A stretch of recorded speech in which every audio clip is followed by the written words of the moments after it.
Hi there, it's Jonathan here. This is 2450 and we're reading the book of Genesis in 24 days. The book of Genesis began with the Trinity in relationship. Humankind was made in the image of God, so it makes sense that these image bearers will partake in relational interaction. Genesis 12 to 50 is the jagged-edged story of the family lineage of the people of God, and at times their dysfunctional relationships. Chapter 25 and 26 sees Abraham dying and the introduction of Isaac's sons Esau and Jacob.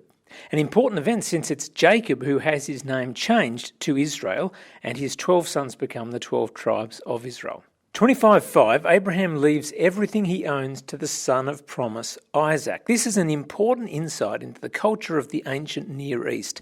Firstborn sons, or at least the designated recipients of the father's blessing, were extremely important. Though Isaac had many siblings, Isaac was given everything belonging to his father when Abraham died. Verse 7 is intentionally communicating to us that God has been faithful. Abraham could have died young, but he didn't because God was with him, blessing him. And yet, as with all humans, because of the sins of Adam and Eve in the garden in chapter 3, Abraham died. We're told he was full of years. That's code for he died a blessed man. Remember that Ishmael, though he was not the child of promise, was blessed by God to have many descendants. 25:17 tells us that God was faithful. Ishmael lived a long life. Verse 18 also points out that just as God had said in Genesis 16:12, Ishmael and his descendants lived in constant hostility to each other. Genesis is trying hard to keep communicating to us.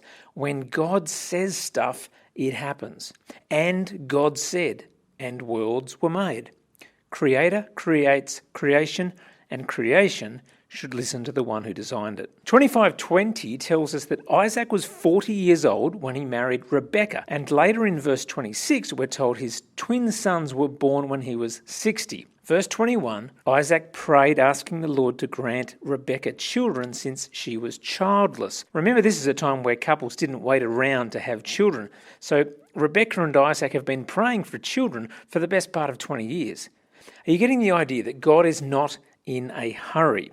Part of the deal with being his people is that you get to learn patience. The twin boys are born, Esau being the older and Jacob the younger. Remember again, brothers in the Bible nearly always point to the Jewish-Gentile tension of the good news. The Jews the firstborn and the Gentiles the secondborn. Verse 28 gives us an insight into the dysfunctional favoritism of the Abrahamic family. Dad prefers Esau, Mum Jacob. Not so helpful long-term for a healthy, loving family. 25:29 and following reminds me of parts of Romans 1, where the Bible talks about sin causing our brains to literally become futile. How do you sell your birthright in a culture where birthright is everything, and all for a bowl of lentil stew? Maybe Esau is an early foodie who really appreciates a good stew, but really, I think he's just a sinner. Jacob is cheeky and a bit of a sneaky character and jumps on the chance to steal his brother's blessing. The story of Isaac and Abimelech is an example of family systems theory 101. As with dad, so with son. Abimelech is a name for multiple Philistine kings, and once again, the carrier of the blessing and promise of God, i.e. Isaac, decides to give his wife away to a pagan king, saying that she's actually his sister. Whatever happened to the Isaac-Rebekah love story with the music and slow-motion footage? 26:2-6 is an important reminder that God has transferred the Genesis 12 covenant to the next generation. The exact promise of Genesis 12:1-3 is pronounced again here to Isaac, which makes his giving away of Rebekah all the more strange. 26:12, Isaac reaps a 100-fold blessing. That means you get back 100 times more than you put in, and he becomes even more wealthy. God has promised to bless, and he is faithful. That's the message of Genesis. 26:24, we're picking up these strong motifs about the covenant-keeping God who exhorts his people not to fear, but to have faith. Isaac's response is what we all should do. Keep calling on the name of the Lord, verse 25, and give him our worship. I think we're out of time. Enjoy God's word.